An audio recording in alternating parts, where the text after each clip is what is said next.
Bonjour, bienvenue dans le 7-8 Week-end sur TV78 de l'actualité des idées de sortie. Et pour bien terminer la semaine dans les Yvelines, voici le programme de ce 26 novembre.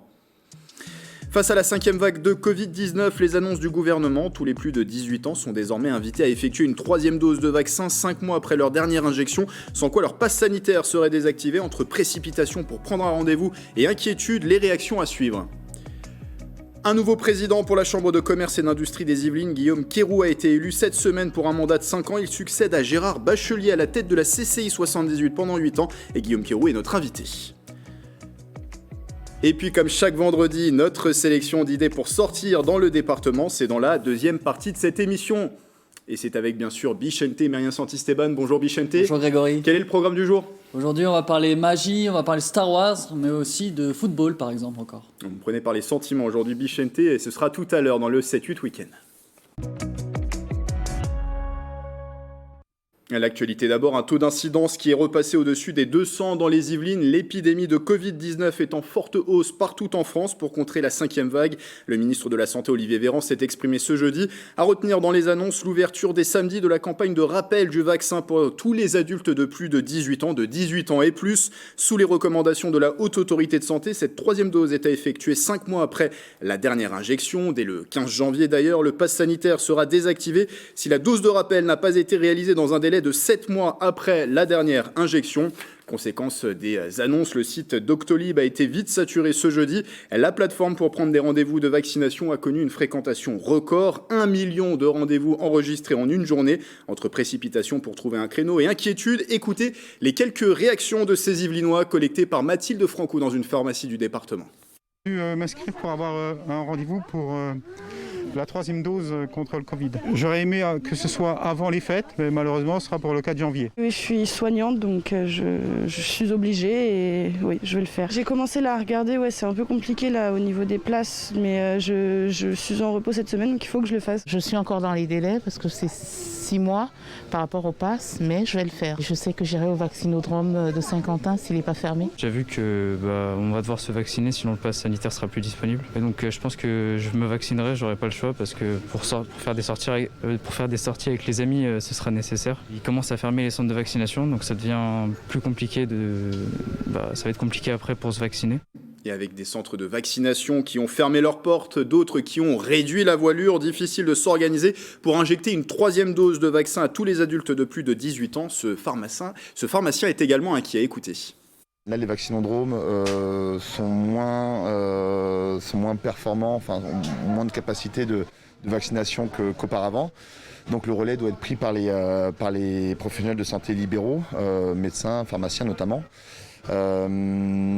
Sauf que pour l'instant on n'était pas en mesure de faire face à cet afflux de personnes, donc on essaie de s'organiser différemment. Déjà là nos capacités étaient saturées, on est passé de 20-25 vaccinations semaine à une 60aine. Ça demande des ressources humaines supplémentaires, c'est compliqué en ce moment parce que les équipes sont déjà fatiguées, épuisées de 2 années de Covid. Et parmi les autres annonces à retenir, pour les personnes non vaccinées, le délai de validité des tests liés au pass sanitaire est réduit à 24 heures. Masque obligatoire de nouveau dans les lieux fermés. Plus de fermeture systématique des classes dès le premier cas positif en école primaire. Enfin, la vaccination des 5-11 ans est envisagée, mais pas avant 2022. Les 75 000 entreprises des Yvelines ont leur nouveau représentant cette semaine. La nouvelle assemblée de la Chambre de commerce et d'industrie des Yvelines a été installée par le préfet du département. 30 membres et un nouveau président. Il est avec nous en plateau, c'est Guillaume Quérou. Bonjour. Bonsoir. Bonjour, oui. Oui, bonjour. L'émission est effectivement diffusée à 18h. Alors vous êtes le dirigeant, le fondateur également de Didaxis et vous avez été élu à l'unanimité à la tête de la CCI 78. Votre liste d'union MEDEF, CPME et indépendants, conduite également avec Magali Carré-Milioré, je ne sais pas si je prononce bien, c'est ça, a remporté les élections consulaires qui se déroulaient du 27 octobre au 9 novembre. Et vous débutez donc un mandat de 5 ans. Dans quel état d'esprit vous l'abordez dans ce contexte, on le sait, particulier, aussi bien sur le plan économique et avec un contexte sanitaire toujours incertain ? aujourd'hui? Un contexte serein et optimiste, puisqu'en fait, effectivement, tout est à réinventer dans le territoire avec cette pandémie, la façon dont on va se déplacer, la façon dont on va travailler, la façon dont on va s'alimenter, dont on va se soigner. Des entreprises vont effectivement disparaître, mais ce qu'il faut savoir, c'est que de très nombreuses entreprises, on a un soutien, et c'est le rôle principal de la Chambre de commerce, un soutien important qui a été mis en place pendant toute la pandémie, notamment à travers le dispositif Rosso, qui était à l'initiative de Gérard Bachelier, l'ancien président, et je tiens à saluer son travail à travers effectivement la dynamisation des commerces de proximité avec le club commerce, la mise en place effectivement de projets touristiques autour du projet Spot Aval. Donc voilà, c'est tous ces sujets, tourisme, commerce de proximité, réindustrialisation, soutien aux chefs d'entreprise dans cette période difficile, puisque les prêts garantis par l'État vont devoir bientôt être remboursés. Donc il va falloir vraiment soutenir ces chefs d'entreprise. Reporté d'un an, mais là, ça va arriver. Soutenir les chefs d'entreprise, et c'est vraiment la dynamique de cette nouvelle assemblée, avec un jeune président qui est soutenu. Je suis soutenu par 30 candidats. Avec 15 femmes qui ont été élus. 15 femmes, c'est complètement unique. Beaucoup de nouveaux membres aussi. C'est unique en France. Oui. C'est unique en France. Je crois que 23 des nouveaux élus sont des élus sont des nouveaux membres. La plupart sont des nouveaux membres. Certains étaient associés. Et surtout, nous représentons tous les secteurs d'activité du département, de l'aéronautique au commerce de proximité, en passant par l'industrie textile, par les métiers liés à l'artisanat, car on a effectivement 75 000 entreprises du ressort de la Chambre de commerce, mais on a aussi un certain nombre d'artisans. Il va falloir, je pense, accompagner tous les chefs d'entreprise, y compris ceux qui ont une activité agricole. On a, avec cette transition écologique, la volonté vraiment de verdir un petit peu notre économie. Et donc, je pense qu'il y a vraiment des sujets entre les différentes chambres consulaires, que ce soit la Chambre de commerce d'industrie, la Chambre des métiers de l'artisanat et la Chambre d'agriculture. Donc, vraiment une dynamique vraiment très, très optimiste pour tous ceux qui, dans notre département, cherchent à participer à ce nouvel élan, à créer leur propre activité, et la Chambre de commerce et d'industrie sera toujours là à leur côté pour les accompagner à toutes les étapes de leur activité. Et vous l'avez dit, vous succédez à Gérard Bachelier, 17 ans à la CCI des Yvelines, 8 ans comme président, donc vous allez être dans la continuité tout en insufflant aussi quelques nouvelles dynamiques. C'est ça votre ambition ? Je m'inscris vraiment dans la continuité du fabuleux travail qui a été fait par Gérard Bachelier. On l'a vu sur le terrain, les entrepreneurs ont besoin d'accompagnement. D'un autre côté, ils se demandent souvent ce à quoi servent les chambres de commerce et d'industrie. Mais il y a un sujet très fort et sur lequel on va devoir être très très bon, c'est la formation professionnelle, puisque la Chambre de commerce et d'industrie gère près de 9 campus dans les Yvelines qui vont du CAP dans tous les métiers qu'on ne trouve plus dans le département, des métiers manuels. On a besoin de fraiseurs. On visitait ce matin une entreprise de mécanique de précision à Guyancourt. Donc il faut valoriser tous ces métiers dont nos entreprises ont besoin dans le territoire, puisqu'on a un problème de pénurie en termes de matière de main-d'œuvre. Il va falloir les accompagner, les former aux métiers de demain. Et les métiers de demain, souvent, sont un peu les métiers d'hier. Donc il va falloir créer un bon projet de formation qui va permettre d'adapter aux besoins du marché. Et si on revient sur votre parcours, vous êtes originaire de Mantes-la-Jolie, vous avez d'abord été éducateur socio-culturel, puis consultant spécialisé dans les projets de transformation d'entreprise et d'administration, et je le disais, en 2004, vous avez fondé Didaxis, qui est l'un des leaders mondiaux aujourd'hui du portage salarial. Vous êtes à la tête de cette entreprise de 700 salariés. En quoi justement cette expérience va vous aider dans vos nouvelles fonctions ? Moi, en fait, je suis effectivement éducateur et enseignant, donc je suis fonctionnaire à la base. Donc j'étais pas du tout, je suis pas né entrepreneur. Donc c'est aussi dire, et puis je suis né dans un milieu ouvrier, dans un quartier prioritaire de la ville, à Mantes-la-Jolie, comme vous l'avez dit.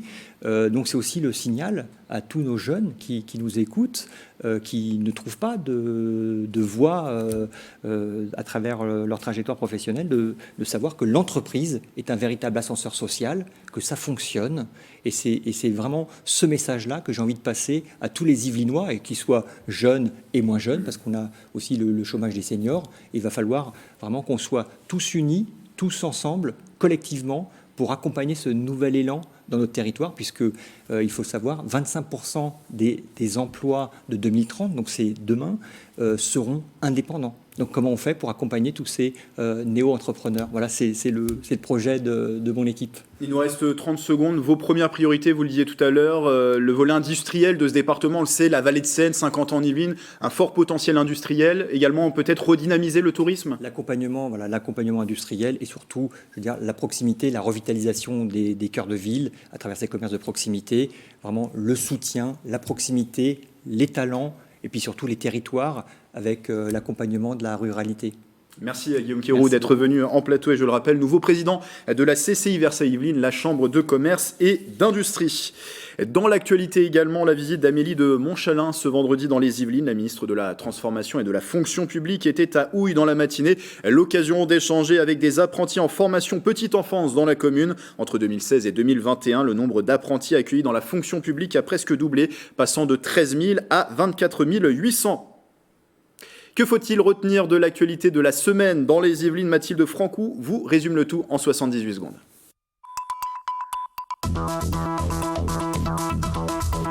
Les Restos du Cœur ont lancé leur 37e campagne d'hiver d'aide alimentaire. Avec la crise sanitaire et la hausse du pouvoir d'achat, de nouvelles personnes sont venues au centre de distribution de plaisir.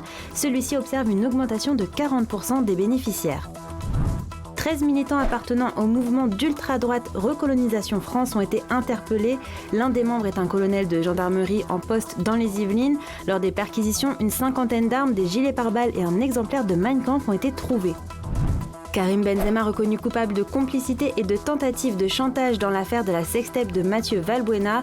L'attaquant du Real Madrid est condamné à 1 an de prison avec sursis et 75 000 € d'amende. Un jugement rendu par le tribunal correctionnel de Versailles. 7 jeunes montés ont pédalé en direction de Montpellier pour soutenir les femmes victimes de violences. Leur périple mis en image lors d'un documentaire a permis de récolter 1 600 € pour le Centre d'information sur les droits des femmes et des familles des Yvelines.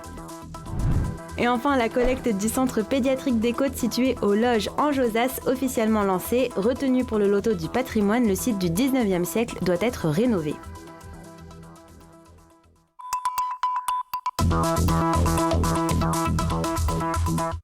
Allez, maintenant c'est l'heure de sortir dans les Yvelines.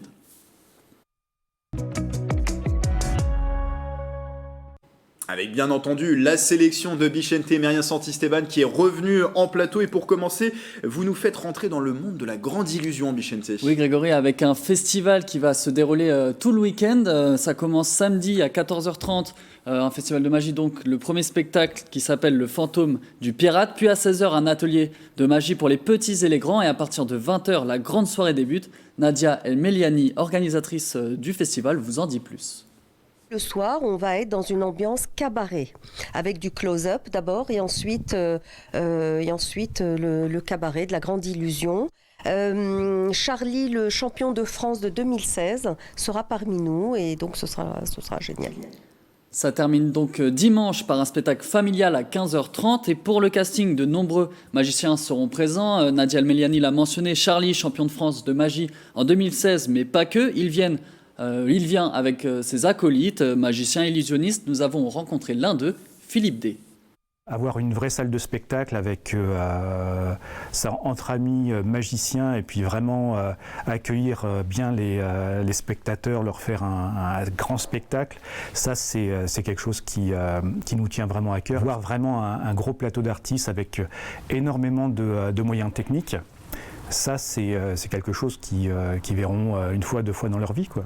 Alors vous n'allez pas vous improviser magicien Bichente, même si chaque semaine vous nous sortez de votre chapeau beaucoup d'idées de sortie pour sortir, des idées de sortie pour sortir forcément dans les Yvelines. En tout cas, Philippe Day, c'est ça, vous a donné un avant-goût de ce qui allait se passer? Oui, un tout petit Grégory, le jour J, il y aura bien entendu beaucoup plus de moyens mis en œuvre. C'est un peu le grand cabaret version au Perret en Yvelines. Mais c'est vrai que Philippe m'a fait un petit tour de passe-passe avec un billet de 5 €. Regardez. Donc en fait c'est une histoire d'origami, c'est l'art du pliage japonais. Alors les Japonais font des petits oiseaux, des petites fleurs, des trucs très très mignons, mais bon, moi je préfère faire des billets de 500, je trouve ça vachement plus sympa. Alors je vous explique le principe, il faut bien faire les plis au départ, ensuite vous allez de la gauche vers la droite, après du bas vers le haut, encore de la gauche vers la droite, après vous faites ce qu'on appelle la bascule, vous prenez le billet, vous le pliez, vous le redépliez, et vous obtenez un billet de 500. Attends, Nadia, ne te réjouis pas trop vite parce qu'en fait c'est $500 caribéens. Donc ça vaut pas 5 €, je vais te rembourser. Je te laisse le billet de 500. Je vais te faire un avoir magique. C'est magique et on se fait avoir. Attends, il faut que je trouve un papier pour faire un avoir. C'est pour toi. Hop. Wow. Et je te rends ton billet et les 500. C'est pour toi. Merci. Tiens, mais je t'en prie. Donc pour venir voir le reste de l'événement, tout ce qui vous attend, ça se passe dans la salle des fêtes de la Mare aux Loups au Perret en Yvelines. Appelez directement Nadia El Meliani pour réserver donc au 06 77 57 65 50. Les tarifs varient selon ce que vous voulez faire, en fait le temps que vous voulez rester. Si vous voulez assister qu'au cabaret par exemple du samedi soir, c'est 20 € et pour tout le week-end, donc samedi et dimanche, c'est 40 €.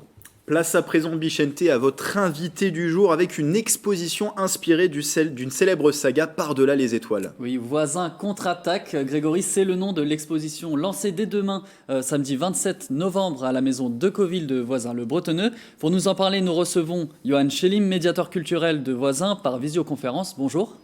Bonjour. Johan, dans l'exposition, on retrouve donc beaucoup de choses, des constructions en jeux de briques, des photographies, des jeux vidéo et autres produits dérivés de la célèbre saga. Pourquoi avoir décidé de nous plonger à Voisins dans l'univers Star Wars? Qu'est-ce qui a inspiré cette exposition? En fait, donc, tous les ans, on fait des expositions thématiques à Voisins et c'est beaucoup quelque chose qu'on fait avec nos partenaires, que ce soit associatifs ou des entreprises. Et comme c'est des gens qu'on voit souvent, c'est vraiment venu à la suite de l'exposition jeux vidéo il y a maintenant 3 ans, c'était en 2018. On était avec certains partenaires, on disait ce serait bien justement de continuer dans la pop culture, dans un univers à la fois, il y a des choses à apprendre d'un point de vue culturel et il y a un côté très, très ludique et très pédagogique. Qu'est-ce qu'on pourrait faire? Et on s'est dit, ce serait quand même vachement sympa de faire une expo sur Star Wars. Et ça a vraiment commencé comme ça, le point de départ c'était ça. Dans le programme, du coup, bien que la salle de la Tour n'ait pas pu ouvrir, plusieurs animations sont prévues durant ce week-end, le week-end de lancement. Je pense notamment à samedi à 15h avec ce que vous appelez les récré-artistes sur la conquête spatiale. En quoi ça consiste Alors, les récré-artistes, c'est à la base un artiste à la fois graphiste et artiste plastique dans sa vie personnelle qui s'appelle Rodolphe Strider. Et en fait, c'est très simple, c'est ce que lui appelle des conférences artistiques, mais adressées aux enfants. Donc, c'est plutôt pour un public de primaire, donc entre CP et CM2. Et donc, à la base, c'était surtout sur l'art plastique. Et il s'est dit qu'il allait essayer d'en faire une sur la conquête de l'espace. Donc, c'est la présentation de la conquête de l'espace, mais accessible aux plus jeunes. D'accord. Autre animation, donc dimanche, une conférence à 16h45 co-animée par des fans de la saga pour expliquer le parcours, en fait, le cheminement de création des films par George Lucas. Il est fortement conseillé de réserver pour assister aux conférences au numéro qui s'affiche sur notre petite maquette, notre petit agenda qu'on vous a fait pour présenter l'événement. Exactement. Et finalement, Johan, cette exposition, elle est destinée à qui? Aux fans de la saga, aux amateurs de Star Wars?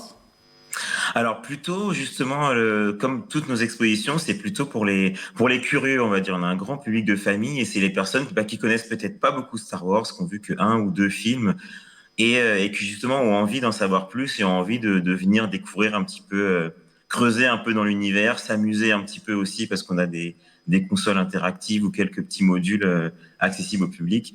Donc c'est vraiment pour ça. Ça s'adresse plus au contraire aux curieux, aux amateurs, à ceux qui n'y connaissent pas beaucoup. Et qui voudraient venir rêver un petit peu avant Noël. Et justement, est-ce que vous pouvez nous parler d'un petit truc original dans l'exposition? Est-ce qu'il y a une maquette géante, une navette géante, un vaisseau spatial qui vole des tours ou autre chose? Justement, on va dire alors on a beaucoup de choses, tout est vraiment très intéressant. Et là, on va dire le clou un peu de l'exposition, c'est une création. D'ailleurs, vous en avez une affiche un peu derrière moi là. D'un artiste qui s'appelle Jean Bodoc, qui a créé spécifiquement pour l'exposition une réplique du TIE Fighter, donc le vaisseau de Dark Vador, donc à échelle 1,5, donc il est quand même très grand, et exclusivement en carton. C'est vraiment que du carton de récup, il n'y a pas de bois, il n'y a pas de métal, il n'y a pas de triche. Et voilà, il l'a fait spécifiquement pour l'exposition. D'accord, et peut-être une petite dernière question pour finir. Pour le futur sur Voisins-le-Bretonneux, vous pensez à d'autres expositions dans ce style par exemple sur le Seigneur des Anneaux, Harry Potter, des autres classiques de la pop culture? Alors, on n'a pas encore l'idée pour les prochaines. Moi, à titre personnel, j'aimerais beaucoup. Du coup, pop culture, c'est vraiment très, très intéressant, je trouve, à exploiter. Donc oui, Harry Potter, ce serait bien. Sur le cinéma, on s'est déjà dit, sur l'histoire du journalisme aussi. Enfin, on a plein d'idées comme ça qui foisonnent, mais on ne s'est pas encore du tout arrêté sur sur ce que ça pourrait être en 2022 ou les années d'après. Eh ben, en tout cas, on a hâte de voir ce que vous nous préparez, mais pour l'instant, ce sera l'exposition Voisins contre-attaque, donc, qui est ouverte tous les jours, sauf le lundi du 27 novembre au 19 décembre. Merci beaucoup, Johan Schelling, d'avoir été avec nous.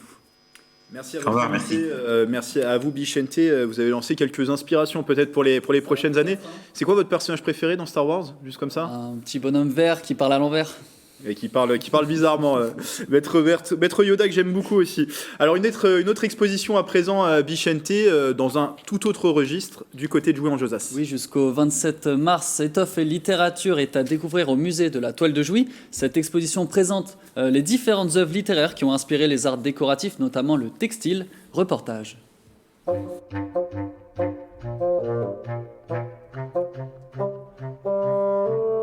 Des toiles de Jouy ou des indiennes, une quarantaine de toiles à personnages sont exposées ici au musée de la Toile de Jouy à Jouy en Josas.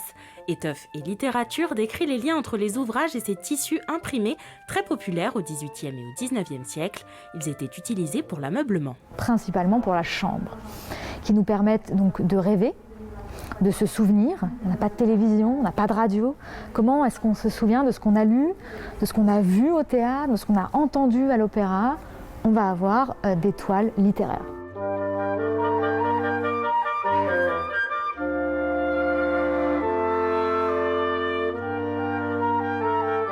Cette exposition permet de comprendre une société fascinée par l'ailleurs, l'amour ou encore l'aventure. Ce sont d'ailleurs ces 6 désirs qui divisent l'exposition.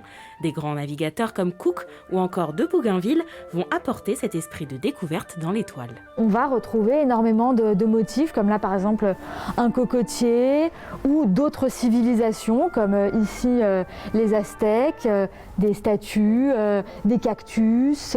Ces toiles permettent aussi de comprendre quels étaient les grands ouvrages qui plaisaient à une époque et qui pour nous aujourd'hui n'ont plus d'impact, comme Nina ou La Folle par amour, mais d'autres œuvres sont encore très populaires, exemple les Fables de La Fontaine.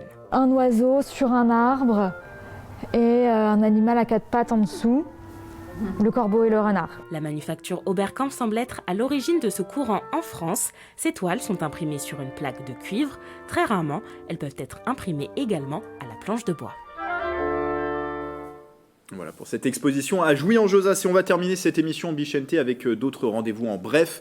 Dans le week-end, un choc déjà sportif très attendu. Oui, le duel entre 2 des 3 clubs de football yvelinois toujours en lice en Coupe de France dans ce 8e tour. Ce week-end, Versailles reçoit Poissy dans son stade Montboron de 7500 places. Un choc entre 2 clubs de National 2, même si Versailles est mieux placé au classement. Il s'était déjà neutralisé pour la 4e journée, un partout en début de saison. Et puis, qui sait, la magie de la Coupe, Grégory. Vous avez un petit pronostic à nous Oui, je suis mauvais en pronostic. Si on parlait sport, j'avais dit Poissy au tir au but. Poissy au tir au but, je vais dire Versailles 2-1 pour faire la contrebalance de ce que vous avez dit. Donc ça sera à 13h30 ce dimanche 28 novembre au stade Montboron. Tarif fixé à 10 € et gratuit pour les moins de 12 ans. Un petit clin d'œil aussi à Chatou qui à la même heure défiera un autre club en Coupe de France. C'est Chartres, un club entraîné en plus par Jean-Pierre Papin. Alors comme chaque semaine, on donne les idées de sortie pour ce week-end, mais on se projette aussi au week-end d'après, 4 et 5 décembre. Un humoriste à voir à Maurepas ? Oui, Jean-Luc Lemoine, que l'on connaît aussi comme animateur ou chroniqueur, sera à l'espace Albert Camus pour son nouveau spectacle Brut. Il le décrit comme un spectacle sans tabou, sans filtre. Voici un petit extrait. C'est comme essayer de faire un Mikado avec des cocaïnomanes. Le secret pour occuper les enfants, c'est le cache-cache. Ils adorent ça, les enfants. Ils vont se cacher. Toi, tu comptes jusqu'à 50 et après, tu les cherches pas. Rendez-vous donc samedi 4 décembre à 20h30, espace Albert Camus à Maurepas. Informations et réservations sur le site de la salle ou au numéro qui s'affiche dans votre agenda sur l'écran. Prix du spectacle fixé à 30 €. Enfin, un rendez-vous solidaire, alors que Jean-Luc Lemoine voulait réapparaître à l'écran. Voilà, il voulait faire sa petite promotion. On termine avec un rendez-vous solidaire à noter en chaque fin d'année dans son agenda, et ça se déroule le week-end prochain. Oui, c'est le lendemain justement du spectacle de Jean-Luc Lemoine. Pour vous décrasser et relâcher, on va dire, vos abdominaux après une soirée de rire, des abdos qui seront bien servis grâce à notre humoriste, vous pourrez prendre le départ d'une randonnée au profit du Téléthon. C'est du côté de Saint-Germain-en-Laye. 2 itinéraires sont prévus. Le premier plutôt sportif avec un départ sous les coups de 8h, 8h30 pour une marche de 29 km.